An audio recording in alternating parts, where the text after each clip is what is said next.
Okay, so it's May 28th, I believe, 2020. And I was out here yesterday. I did a little work on the bees. It was way too wet out here to bring the truck out here, so I had to just kind of do it solo. Didn't take a video of it. So yesterday I opened up the hive and was refeeding them some of their sugar water that we had talked about. It wasn't quite empty, which means they're doing a better job of foraging for pollen and nectar. And so because of that, it's been about a week since I had fed them, and they were doing just fine. So they're bringing more pollen into the hive, which is good. One thing I noticed while I was in there, the comb is quite full, and I'm starting to get hatchings out of the comb, which is great. I found some holes in the comb that the bees have got their head first into the comb, and they're cleaning it out, getting it ready for the queen to lay her next egg. Pretty much all the comb, all the frames in there had comb on them, except for the outside two. But I think that's going to change pretty quick. I noticed that there's a lot more bees in the hive last time I was in there. So over the course of a week, we drastically increased the size of our brood, and so that means that we're doing good. So I found the queen yesterday. I did ask the question to Charlie Simmons, and said, how old will it be live, or how long will it be live? And he says 3 to 5 years. So that's pretty cool. I was curious, I didn't know that, as opposed to the 4 to 6 weeks that a honeybee will live. They basically work themselves to death, which is why it's important that the hive keeps propagating itself. The queen will lay about 1,500 eggs per day, so in theory we could have anywhere from 1,000 to 1,500 new bees born every single day. Which would drastically increase the size of our hive very quickly. So that's kind of the reason why I'm here today. I'm going to open up the hive, and I'm going to add another super. I'm going to relocate the feeder trough that's inside of here to the top, so it will force them up into the next super. The reason we're adding another super is because they're running out of space.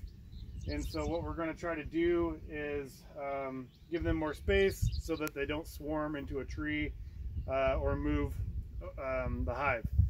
So we give them more space, give the queen more room to lay eggs, and more room for them to start building comb and increase the size of the hive, because ultimately the larger the hive, the quicker that you develop comb, and the faster you'll make honey. So we're going to open this thing up, and then we're going to put that new super on, which you'll see here in a second, and then we'll close it back up, and hopefully I don't get stung like I did yesterday. I got stung for the first time yesterday, which I'm not a big fan of, and now I have a welt on my neck about the size of a hot dog. So my body doesn't really like the stinging very much, but I'm in this for the long haul, hopefully, because I'm really enjoying this. So we'll open this thing up. Let me grab the super.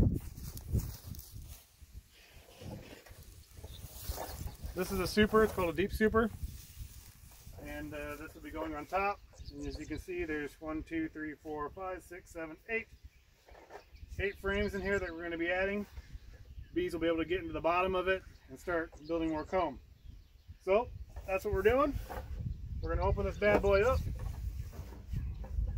and we'll slide that back in where the feeder tray was, and hopefully not make these bees too mad. We should be old friends by now. What's interesting, the bee that stung me yesterday was a newborn bee. It was kind of light colored and very kind of almost see-through. They've actually drank quite a bit of the syrup from yesterday, so I can tell that the hive is hungry.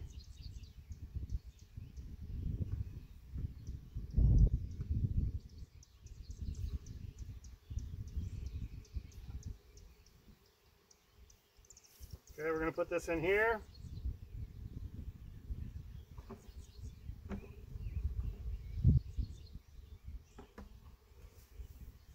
put this frame back in here. Now you can see there's a lot of activity. I have bees in almost every single, actually I have them in every single location here. Got a few dead bees that I squished on accident. So we'll put this frame in here, give them more room to grow, and then we'll put this super on top.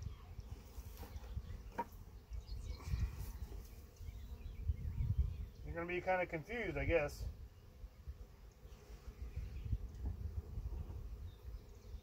Because now they're going to have to go in the top here and keep working their way down from the top to the bottom.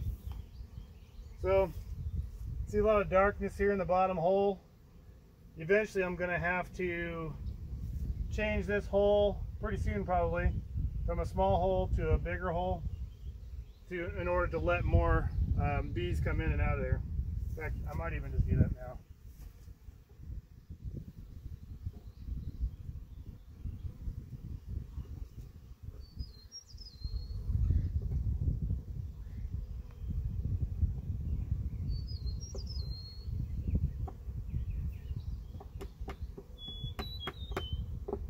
Oops, that's not what I wanted.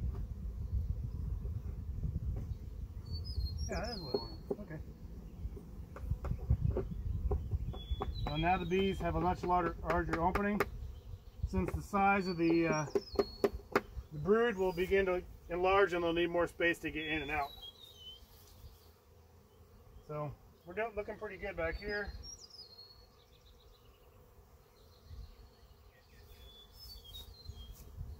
Hive body sitting on here nicely.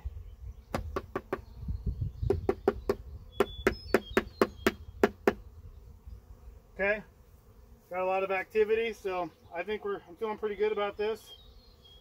And you can see a lot more bees are flying around, so we're on the right path here. We'll close up the hive and we'll let them do their thing.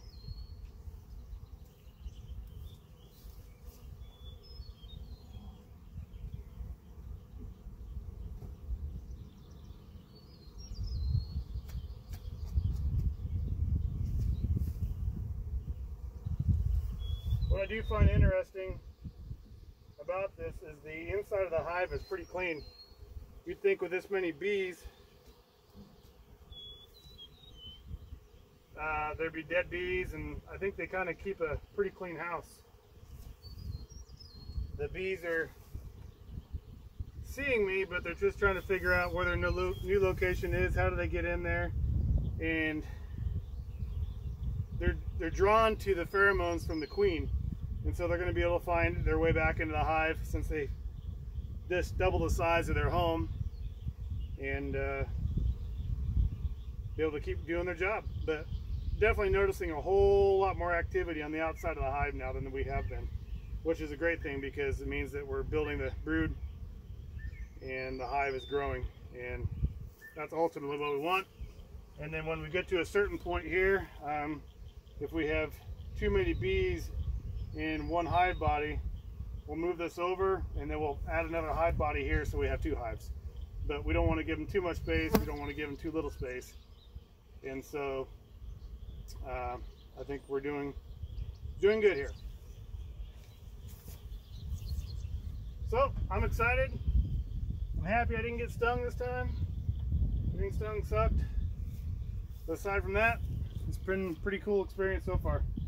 Right now they're trying to figure out how to get in there, but I'm looking here and all these bees have like yellow clumps on their legs, and so they're getting the pollen from someplace, and definitely working hard. This is great. So I'm excited about it, and probably another week or two I'll open the hive back up and see how much comb we have inside the frames, and we'll make adjustments as necessary. The next critical step here that we'll be making is it's called a queen excluder, and so it's a metal grate that goes here. It looks like a barbecue grill kind of. We won't be barbecuing the bees. What it is, it's a metal grate that's the slats between the metal pieces is narrow enough for the honeybees to get through it, but it's too narrow for the queen to get through. So that's why they call it a queen excluder. So the queen's excluder can't get from these two supers up into the next, they call it a honey super. So the next one, that queen can't lay any eggs in there. So the only thing that can happen in there is the bees to make honey. That's it. So that'll be the next iteration of our process here. And looking forward to seeing how that goes down. But as for right now, things are on the right track. I'm excited about it. So thanks for everybody watching.